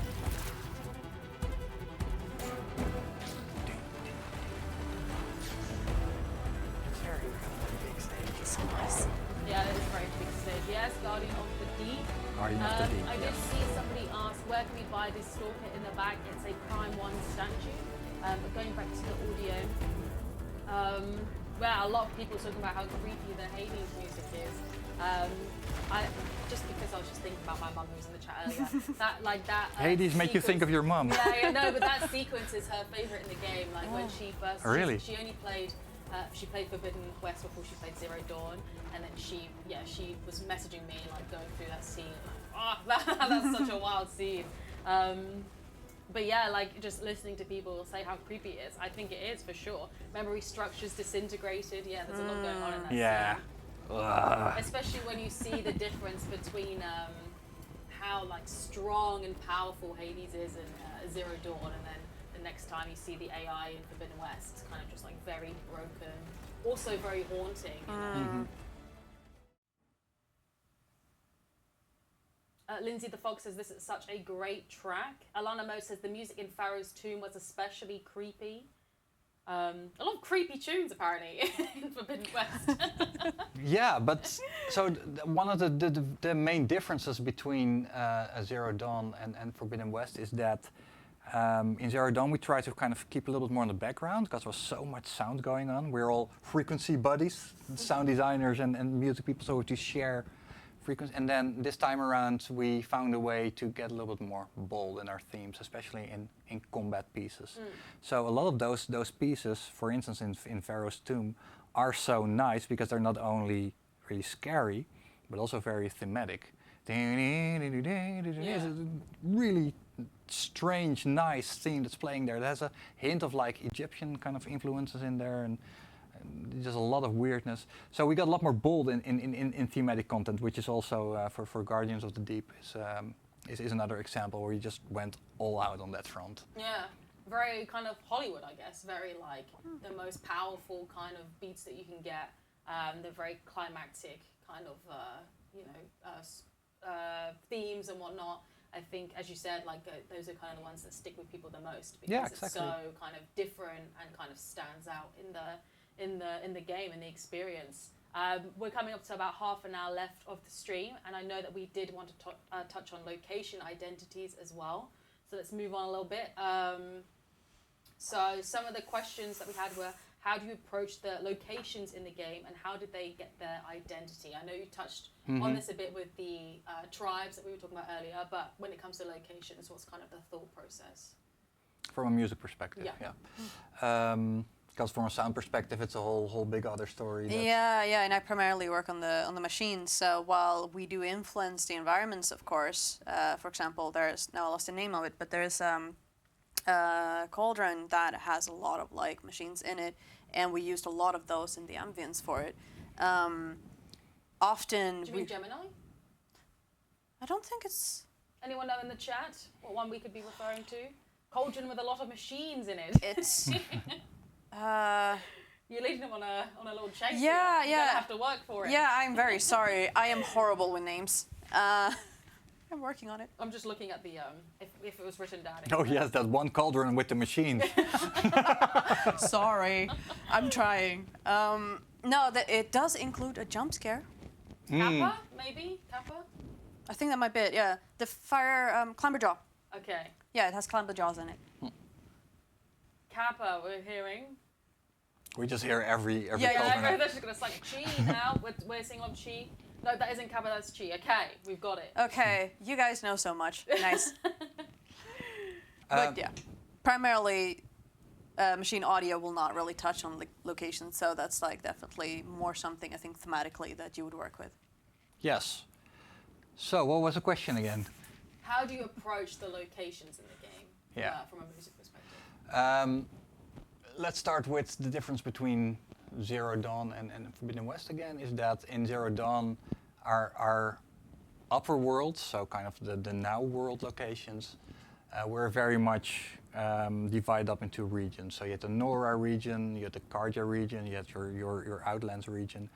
This time around we didn't do it like that anymore. We had a exploration music system that was based on how Aloy was feeling and triggering emotions. So we had sad music, we had empowered music, we had lonely music when you were walking around. I think people, and we could actually trigger that based on things that happened in the quest, or things that happened in cutscenes. We could give Aloy a different emotion when she was walking around above the world. So what we lost there was the location information.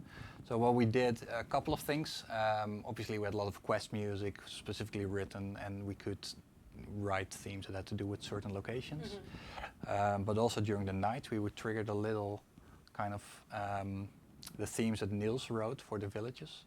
We would kind of trigger them as very reverby ghost voices almost in the night that would sound very distant. So we got our location information back there, and then we had all the interior locations, like the cauldrons, like the underground bunkers.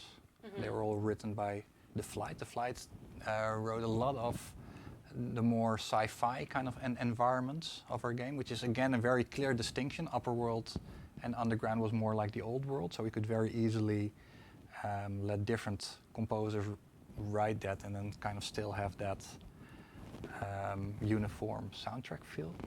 And then sometimes, for instance, if we had special cauldrons, we could mix that in with quest music. For instance, the As Before We Are choir piece that we heard earlier in the Utaru village, it would find its way back into the cauldron music again, and we would start.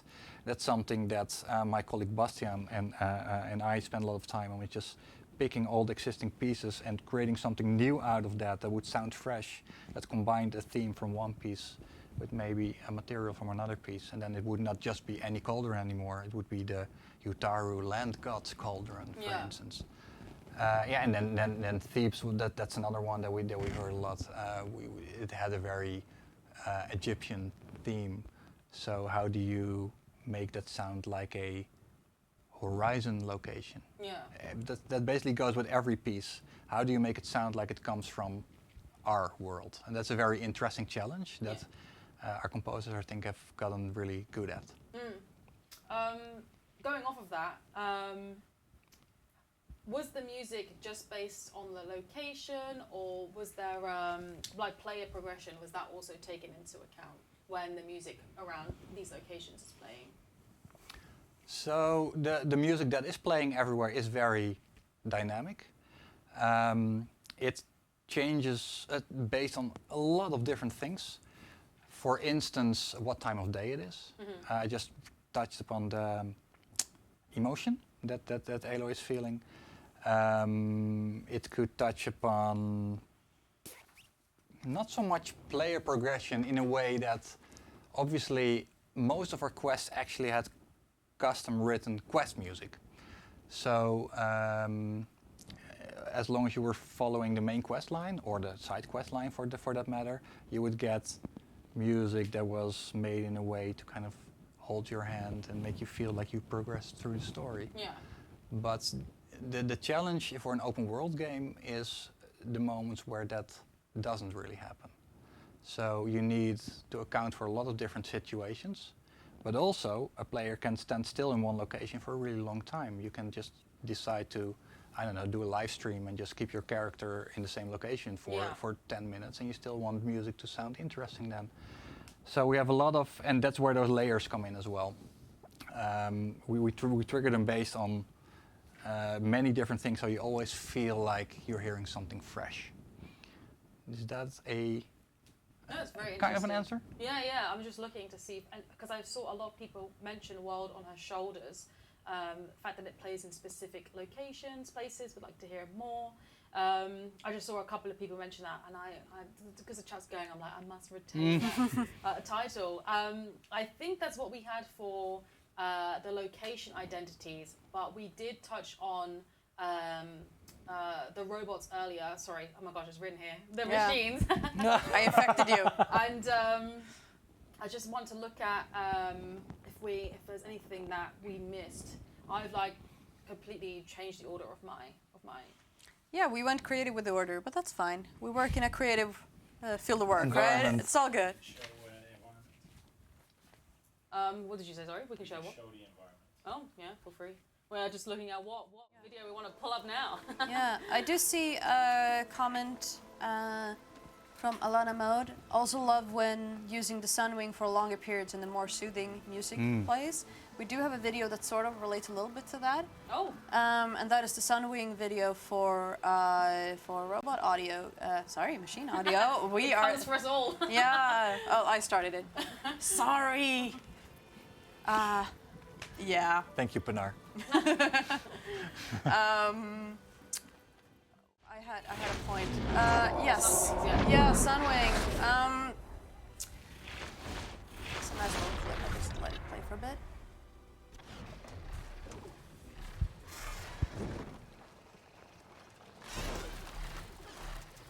So, what I wanted to pinpoint in this one is that. Oh, sorry, I'm touching the microphone. Apologies. So, what I wanted to pinpoint in this one is that we, of course, work with the state of the game to make sure that the player has a good experience. So, in this case, when you are flying, even though we're to a big degree using the same sounds as you might for the Sunwing in the wild, it sounds softer. We have placed it a little bit lower in the mix, i.e. it's a bit more quiet. And also a lot of the sharpest sounds would be in the attacks, which you will not be hearing when you're just flying. So in combination with the adaptive music and the wind sound that we add when you're flying, it will feel like a much more soothing experience, which is like a way for us to work together to create this kind of, just positive experience for the player. Yeah. Sorry, I just saw a question. Can I totally contradict myself on an answer I just Feel gave? free. Yeah, about player progression. Someone mentioned the piano melodies in the bass. Okay. And the bass is the one location where progression has a very big influence on music. Sorry for kicking that in here, but otherwise I forget. No, Is that feel free. every time you return to the bass after a quest, the bass music will have a certain, not every time, almost every time, will have a certain music theme from that quest that you just played, actually embedded in the, it's the internal. Yeah. So what you hear here is the outside exploration music. But in the bass, the piece as Joris has written it for the bass, you only hear that after biggest spoiler in the game moment. Yeah, I'm just looking at Ingeborg saying, so that's why I heard the Las Vegas music. Not only the Las Vegas music. I think there's we have 8 to 10 variations of that music, all with different thematic music in there. Yeah. I think we're kind of touching on the kind of experience of exploring the open world as a whole. We are coming up, we've got about 20 minutes left. I don't know if we want to go deeper into exploring the open world. I know we have a couple of other clips that we could play, or just because we have so many questions that have been asked throughout the stream and also Let's on go to the social, questions. if we want to just go through those. Yeah. Everyone feel free, this is the perfect time to get your questions in. I know everyone's been asking throughout the stream, but of course, while you're answering, that it just goes away and I'm not going to interrupt. Oh, a very serious question. What is your favorite song to sing at karaoke, and has Guerrilla done a karaoke night? Guerrilla has done many karaoke nights. It's a bit of a tradition at the company here to sing karaoke. I've never done it. Maybe I never will. But I've seen a lot of people take part in karaoke. Have either of you? I haven't actually done it at Guerrilla, but pre-pandemic in the olden times, we did go out at a local karaoke bar with a bunch of people from work. I'm not sure I remember what we sang, but I think there were like Disney power ballads at least at one point. I think that's mandatory in any karaoke night. I agree. What about you, Lucas? Any karaoke memories? No, well, we did have karaoke at a lunch party. Yeah, I we remember did. that very, very vividly. It's very Vividly. much ingrained in our guerrilla culture. I do still have a request outstanding with Julie that I would sing the main theme instead of her. I'm not sure if she's still here. I really think they would catch on, Julie. Oh, please do. Jar asks, what is the language that the Noras sing in Mother's Heart? I saw this question come up a few times in the stream. I know you were mentioning about the language earlier. Is there anything that you can share on that? So, yeah, that's an interesting question for several reasons. Back when we did that, we weren't really sure if we could use actual English language in music because it would be too difficult to translate into other languages. Okay. So we talked to the writers what would be very likely Nora sounds, syllables, and stuff like that. So we got a whole kind of list with, well, these were the kind of sounds that they would use in their names, for instance. And we kind of put together a song based on that to make sure that we could still get that music in there. And it was only from this project on that we knew with the As Before We Are that we could definitely just do the English language and it would be no problem. But so it was kind of a way to make sure that we could still get that music piece in. Oh, that's cool. That's very interesting because I know you mentioned it a couple of times, but it's just interesting to hear how it carries through the whole game and the kind of sounds that you hear throughout. Amazing Helamax asks, if Aloy's theme wasn't the main theme, which song would you choose as the most representative song? Oh, that's a tough one. There's a lot of songs in the soundtrack. That's a tough question. I mean, that would have happened during Zero Dawn, and I would definitely say that next to that piece would probably have been City on the Mesa, or probably, although that's a Meridian song.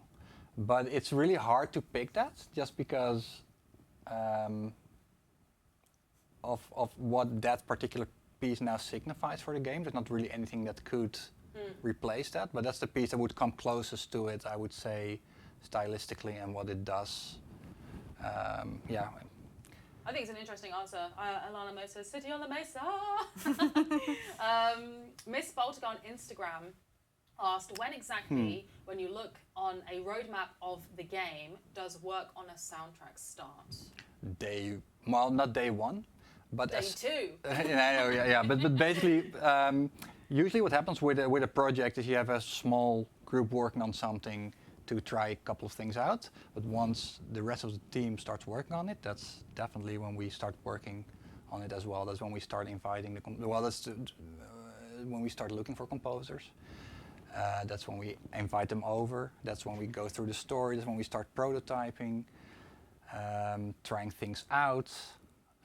That's absolutely not something that we do like later in the process. Yeah, it starts immediately. Ingrained, from the start. No Filter Games on Twitter had a few questions. I'm just going to pick one of them. Was it difficult to find a balance between tribal and synth/high-tech sounds?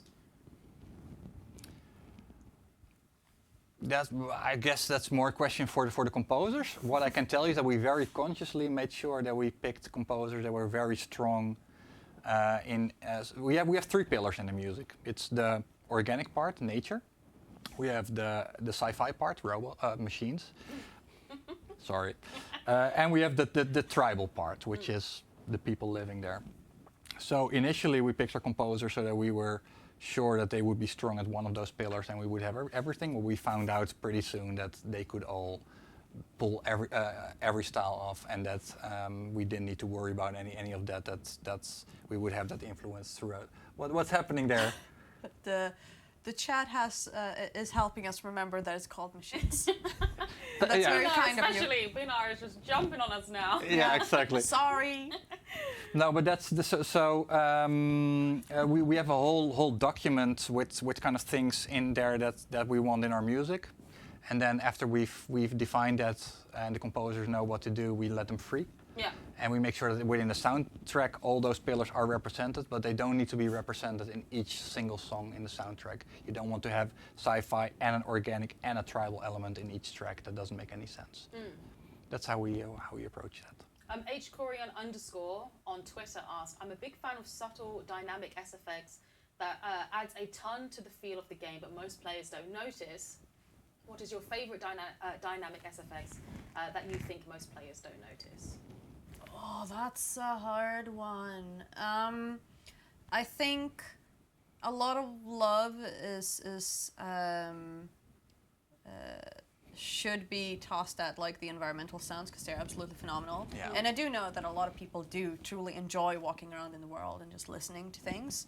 And they are definitely like adaptive and dynamic because, like I mentioned before, they might be ducked in the mix if something like a combat situation happens.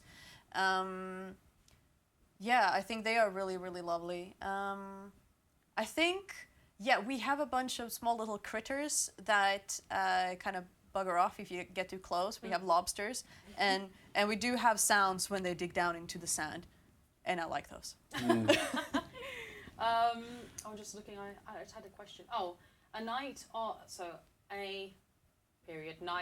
Instagram asked, I'd love to know their favorite underrated song from any of the two games. Mine is the intro of Gemini. I think this is also a question for everyone in the chat. Please let us know the answer. I don't know if any of you have any that come straight to mind. I know there's so many songs in the soundtrack, especially underrated. How do you even class them as underrated? So you know which one is my favorite track? Is it in the because it blood? kind of doesn't exist. No, I literally had to ask him because I was trying to find it, and it's from the Horizon Zero Dawn one. And I experienced like a very memorable moment near, I think it's near the end-ish to that game. A lot of things have gone wrong and it's very dramatic, and there's this really cool environmental exploration track playing with this very cool synthy vocals in it. And I heard that and I was like, this is really, really cool. And then I could never find it again because it turns out that that's kind of a custom thing you did from a bunch of different other layers, and it's actually not on the soundtrack. Yeah, it's one of the tracks from the flight.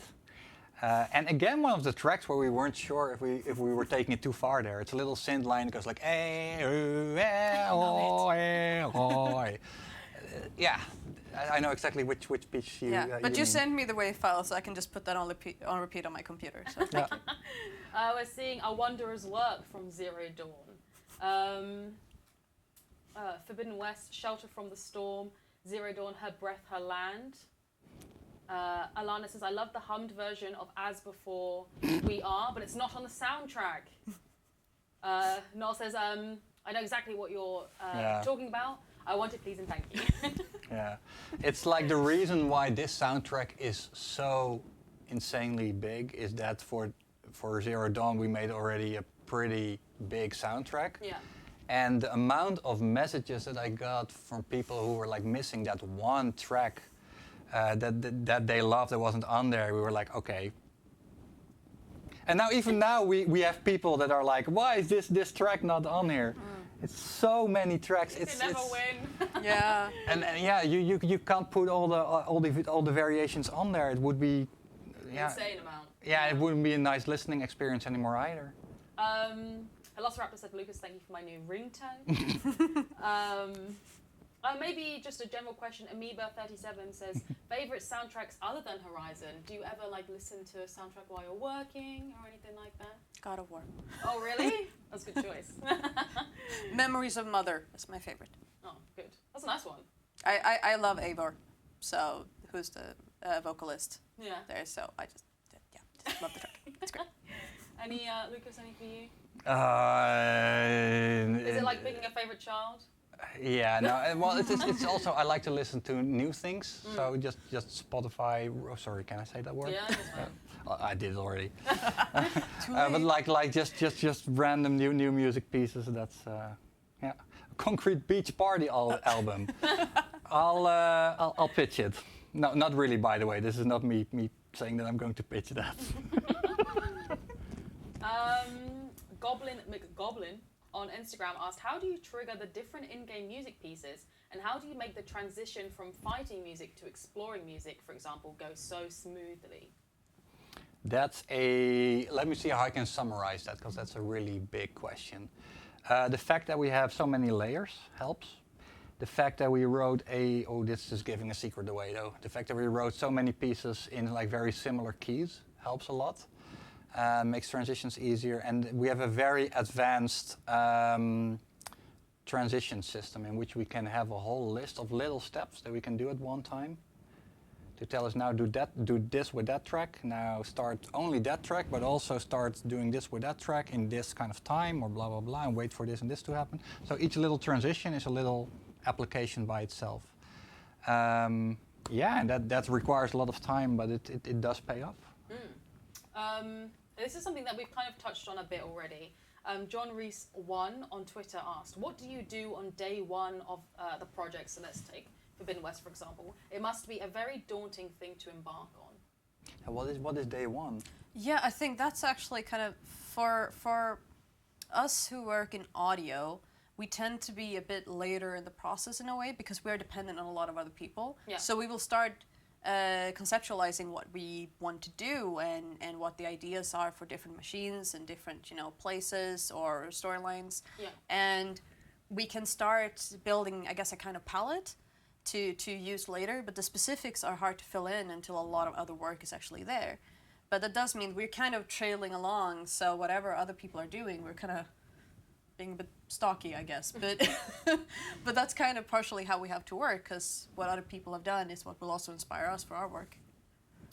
That's quite interesting. Kabuchi Sasete on Twitter, they did ask a question earlier, but I have another one here.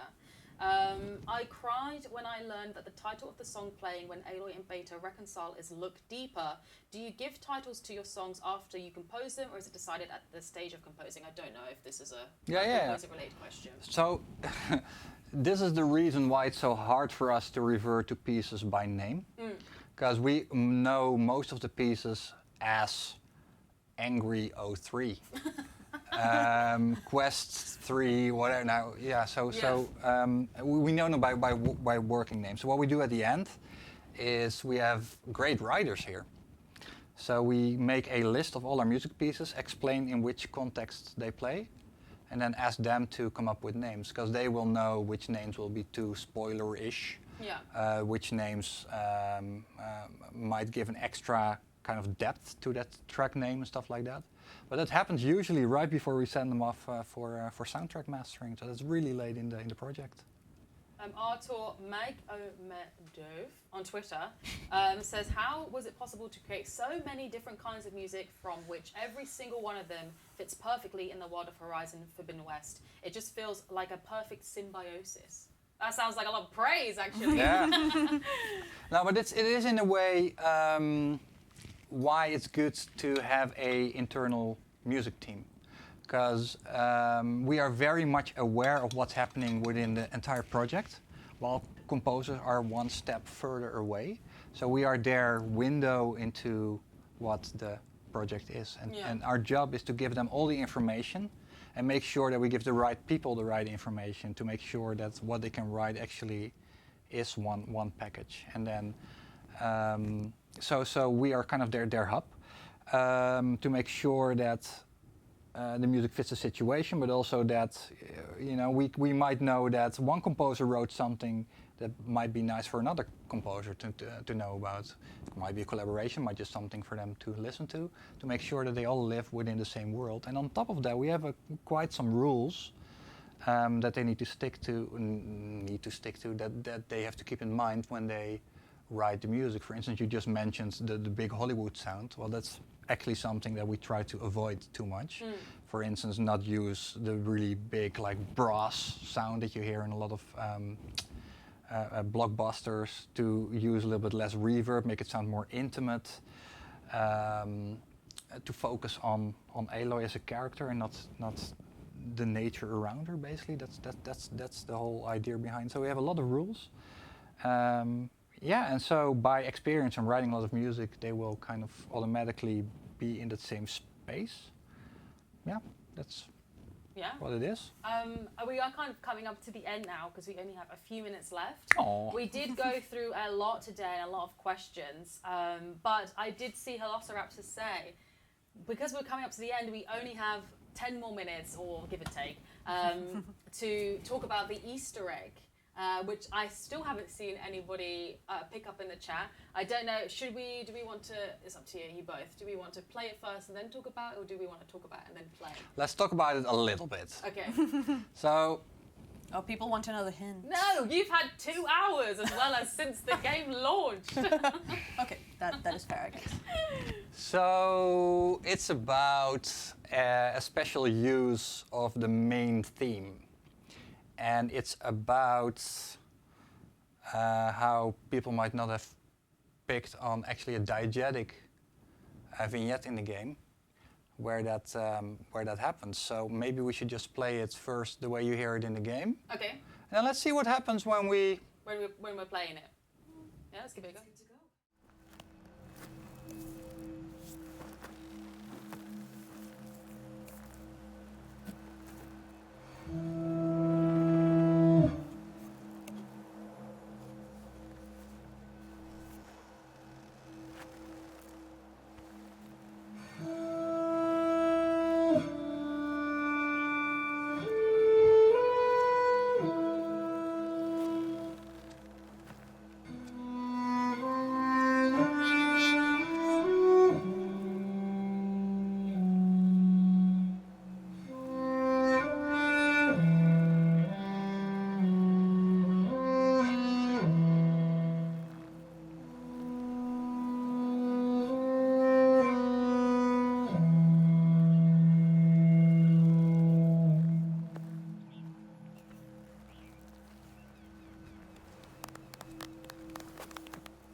A song of two peoples indeed.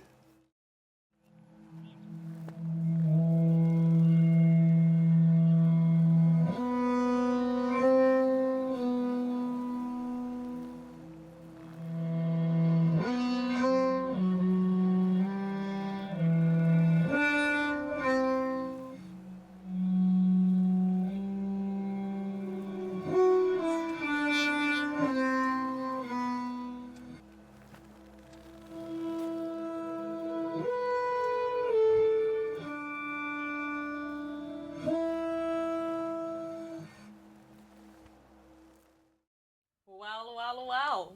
Yes, it is backwards.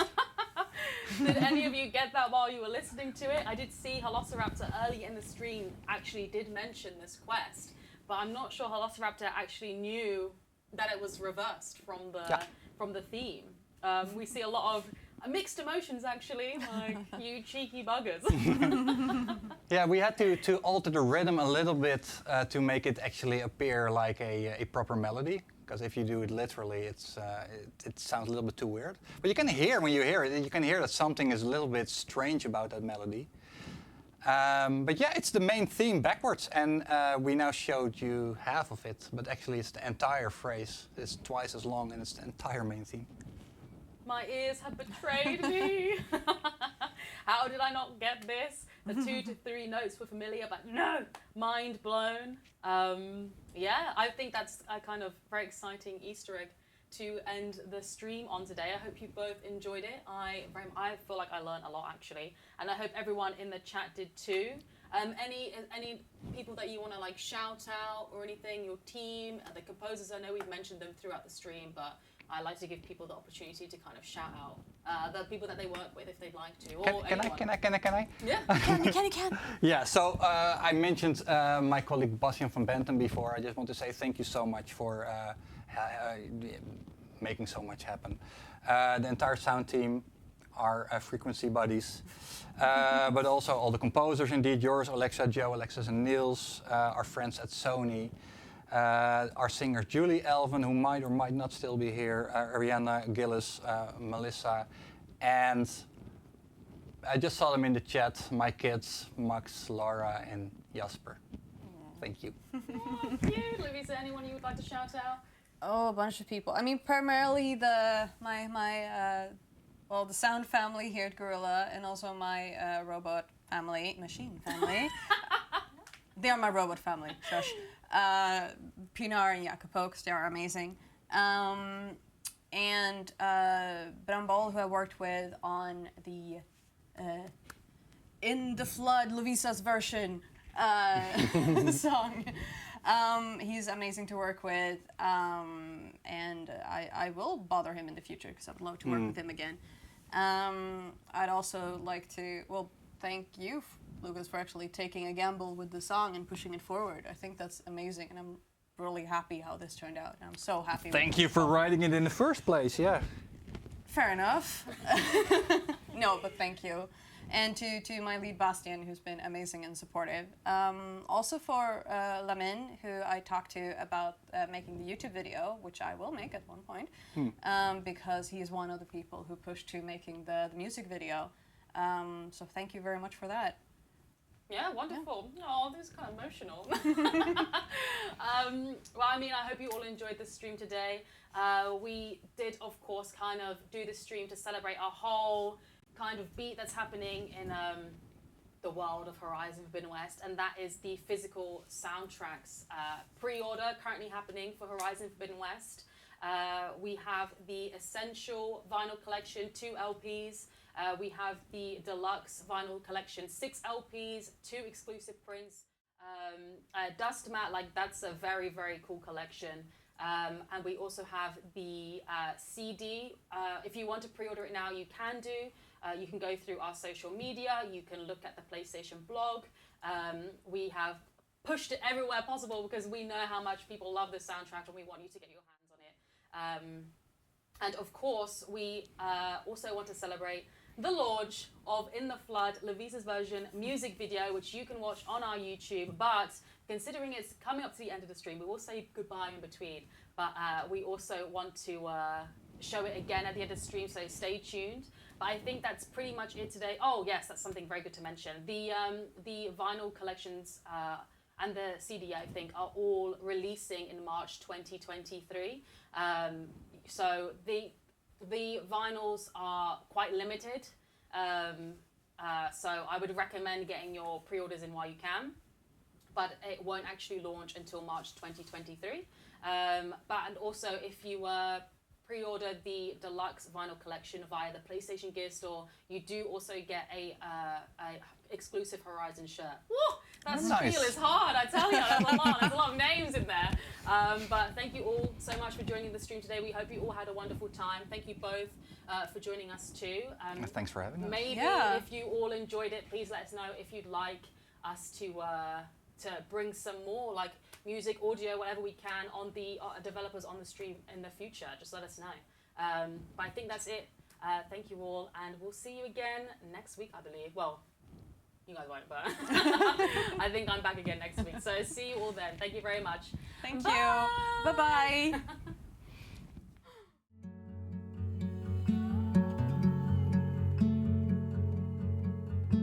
My hands are full of flowers, my ears are full of songs, my heart is sad enough, I'd rather just be wrong. I listen when you talk, your words all make sense, but underneath it all, I hear where we are going with this.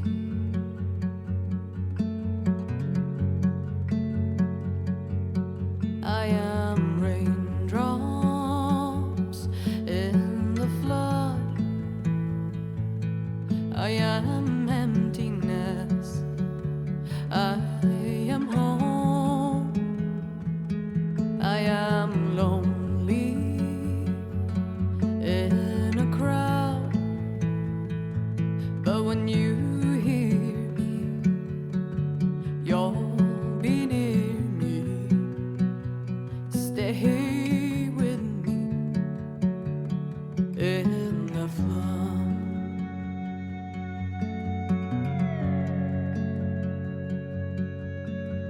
In dreams I never left, I had courage like the beast. My eyes, they never fled.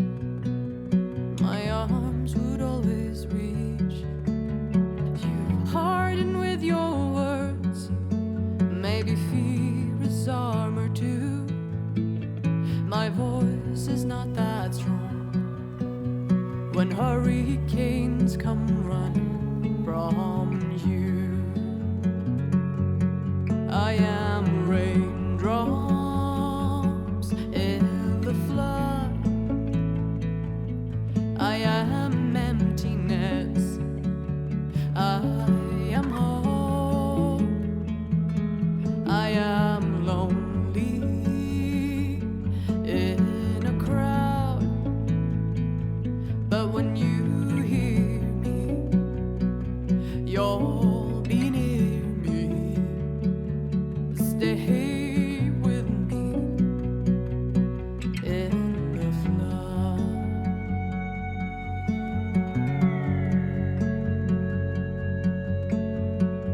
The little child inside is jealous of your strength, the way you hold your head when everything's aflame. Your back as straight as you walk away, straighter than an oak in a storm. Only I remain. Should I have been reshaped in your image? Is that what you want? I am raindrops in the flood. I am emptiness. I am hope. I am lonely